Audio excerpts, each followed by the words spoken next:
In the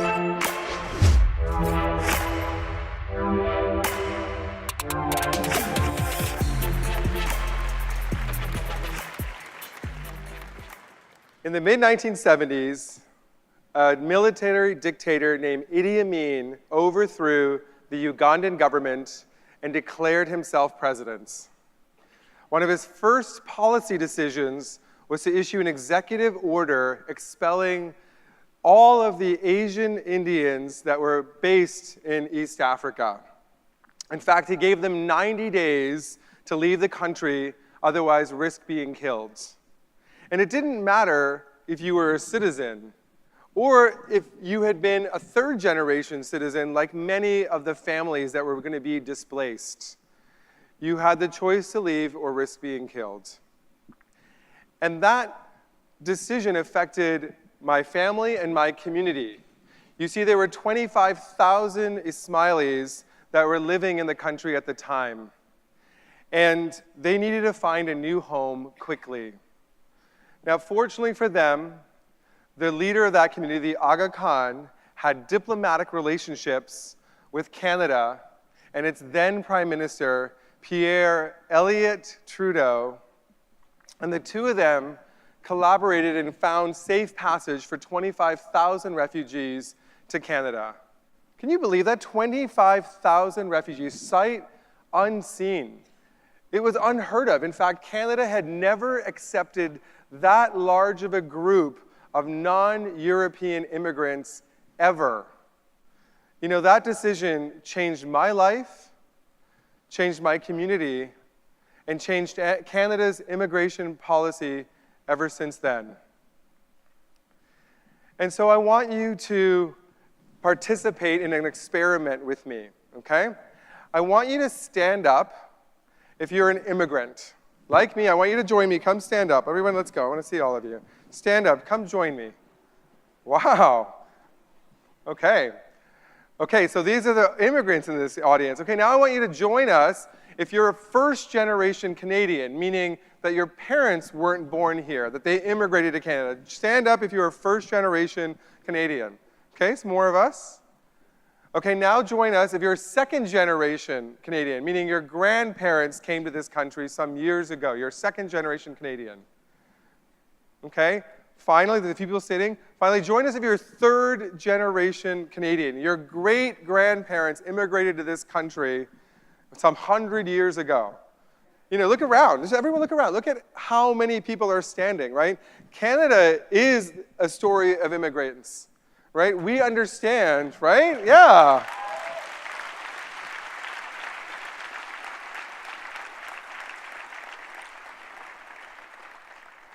We understand. Okay, you can sit down now. Thank you. Thank you for joining my experiment. Okay. You know, we know what it's like to build and start a new life, but I want you to picture my 20-something-year-old parents.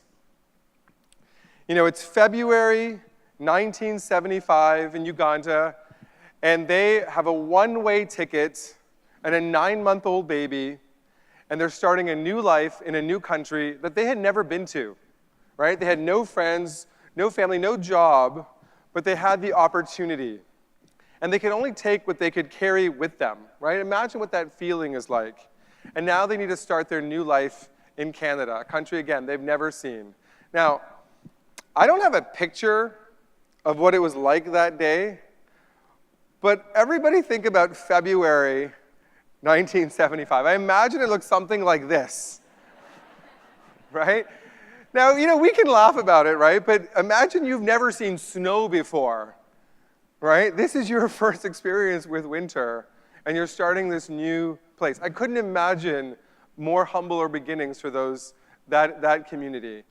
And what must have seemed like the worst possible thing that could have happened to them ended up being the best thing that ever happened to me, because I got to grow up here.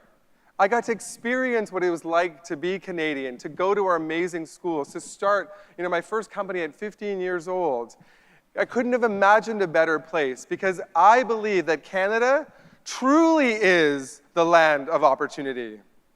I believe that there's no better place to work, play, and live than our country. And over the next 3 days, I want to elevate your belief of what's possible for us. I want to elevate your belief of what's possible for Toronto, and I want to elevate your belief of what's possible for our country. You know, when I think back months ago when we were working with the Elevate leadership team, and we were imagining what Canada's largest innovation festival could look like, you know, we wanted to create something that the world had never seen, something unique, something special that our industry isn't accustomed to. And where we landed is that we wanted to make sure that our 3 deeply ingrained beliefs, our core values, were deeply ingrained into our festival. And so I want to share those beliefs with you today.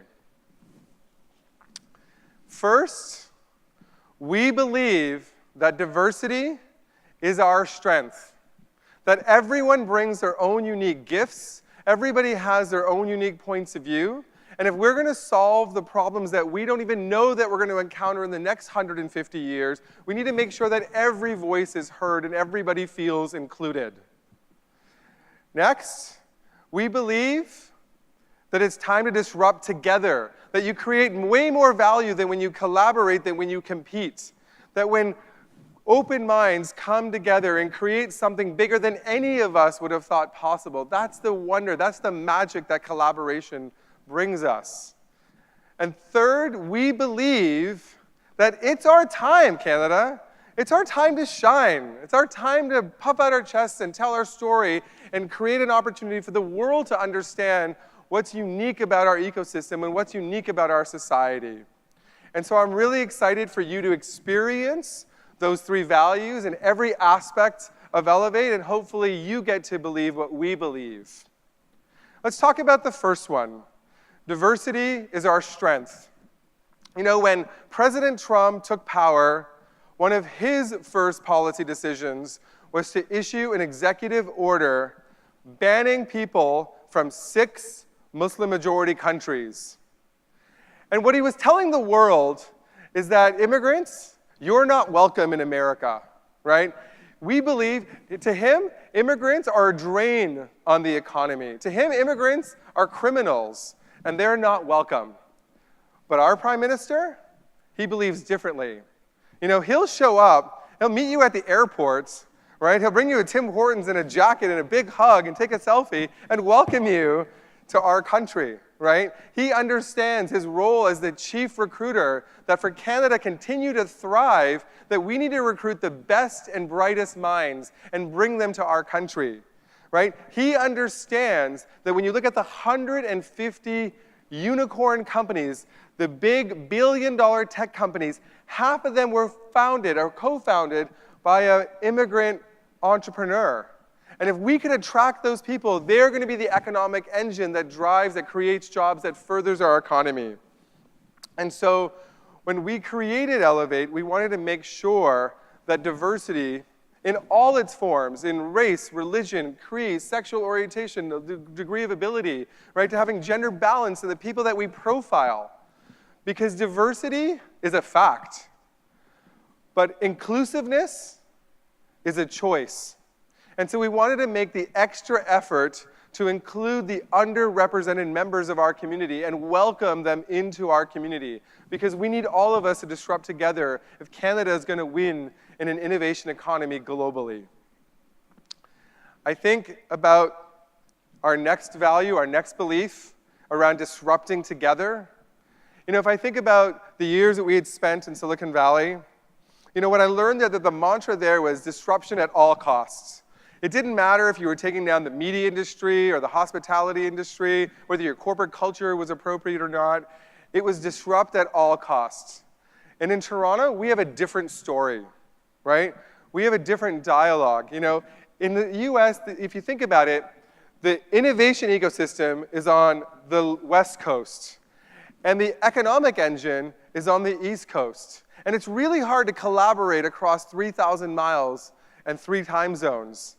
But in Toronto, we're so blessed that downtown Canada is right, you know, within 5-kilometer radius of where we're sitting today, right? And that our economic engine and our innovation engine are right here so that we can collaborate.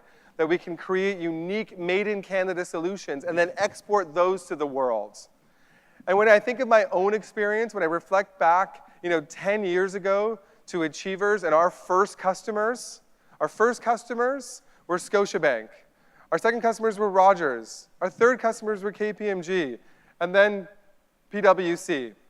Had it not been for the support, had it not been for the partnership that corporate Canada plays a role in our innovation economy, companies like Achievers would never have been able to realize their mission of changing the way the world works. We never would have been able to be in 110 countries in 20 different languages, serving millions of employees and engaging them in their workplace. And so I'm so grateful for the collaboration that those corporate partners showed early in my journey and they continue to today. We have 46 of them involved in helping create Elevate. They truly are our partners in building our innovation ecosystem.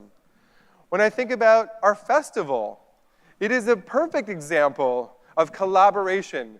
We went to the leaders of the innovation ecosystem and we shared a vision and a set of values of what we could create together. Elevate would not have been possible had not the leaders of Mars and TechTO, Move the Dial, Cossette, 111 come together to have created this amazing festival for all of us. And then we have the opportunity to share that vision with Mayor John Tory's office, share our passion for innovation, the values that we all share as Canadians, and the opportunity that Toronto has to create a world stage and let the world know about the amazing innovation happening in our ecosystem.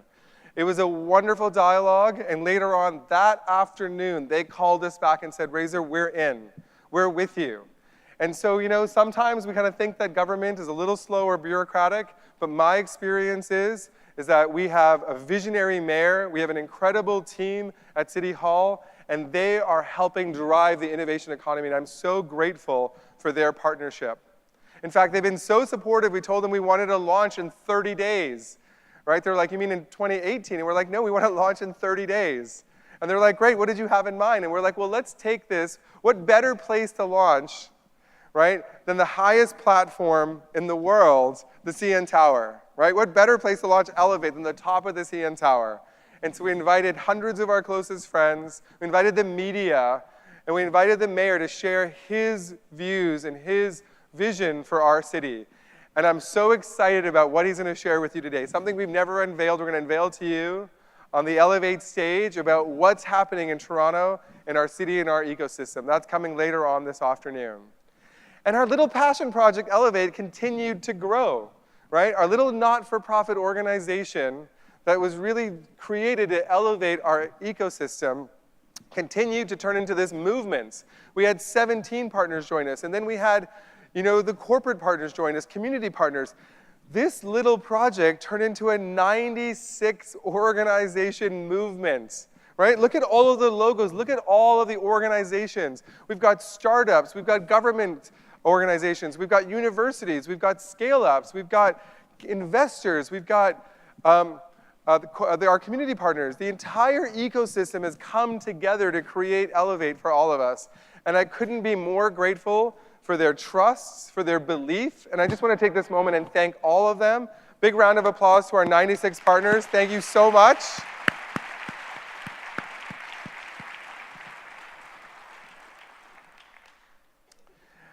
When I think about It's Our Time, I can't help to reflect back, on my entrepreneur journey. I can't help to look back 10 years ago when it was time for Achievers to scale.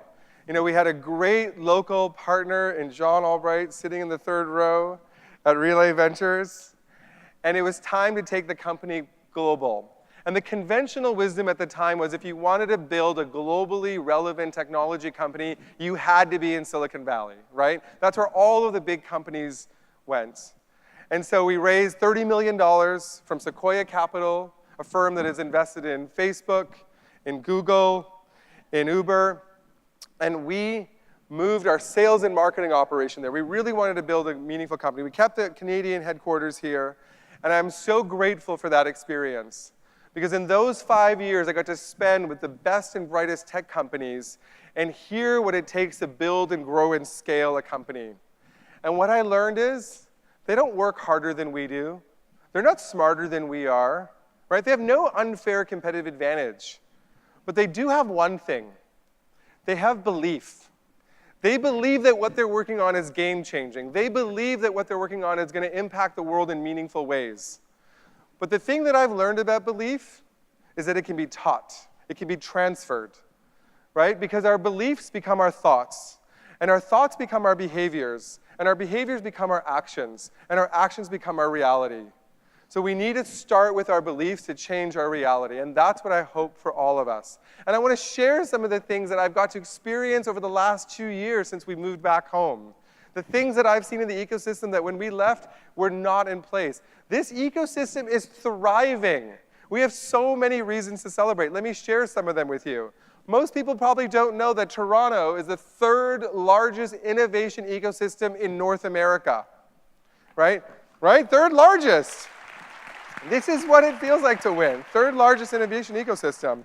But more importantly, when it comes to job growth, the metric we all really care about, we're the fastest growing innovation ecosystem in North America. In fact, we created more jobs in Toronto than New York and San Francisco combined last year. That's pretty impressive, right?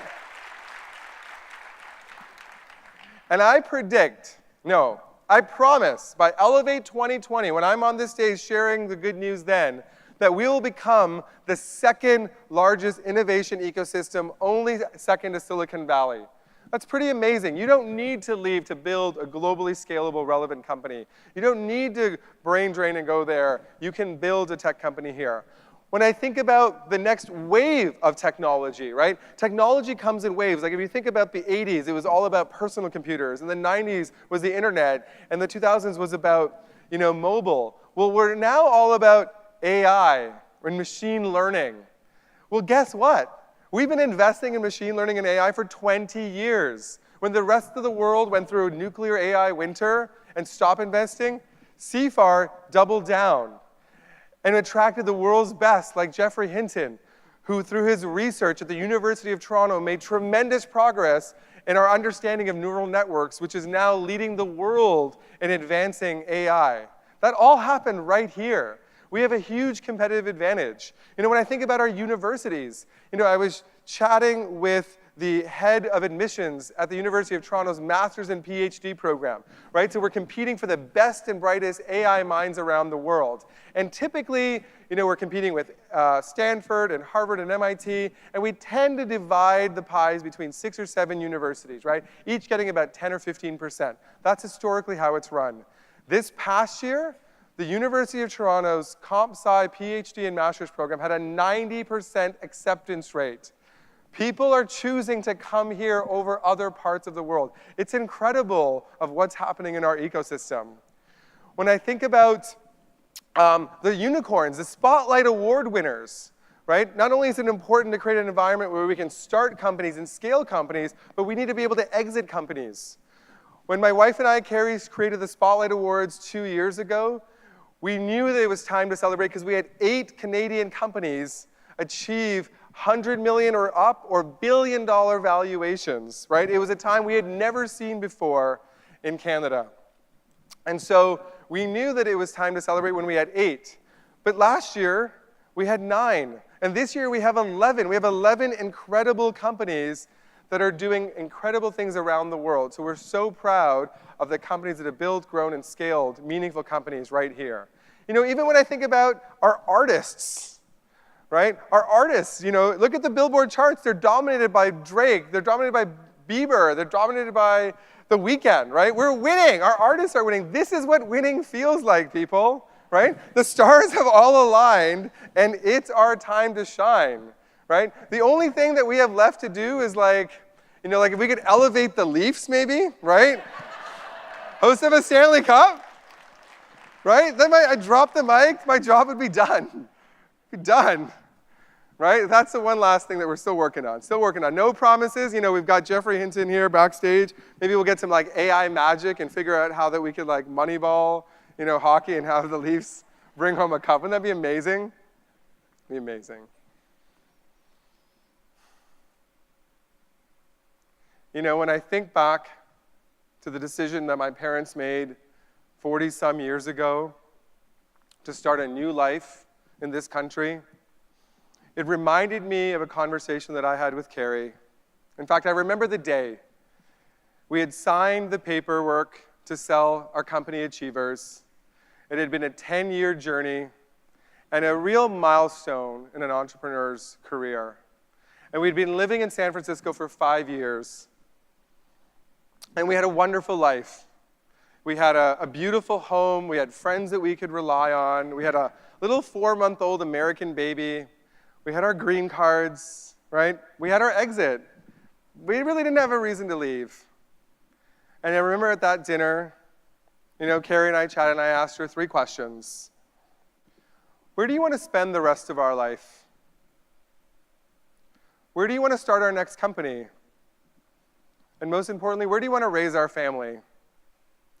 And before dessert came, the answer was clear. It was time to come back home.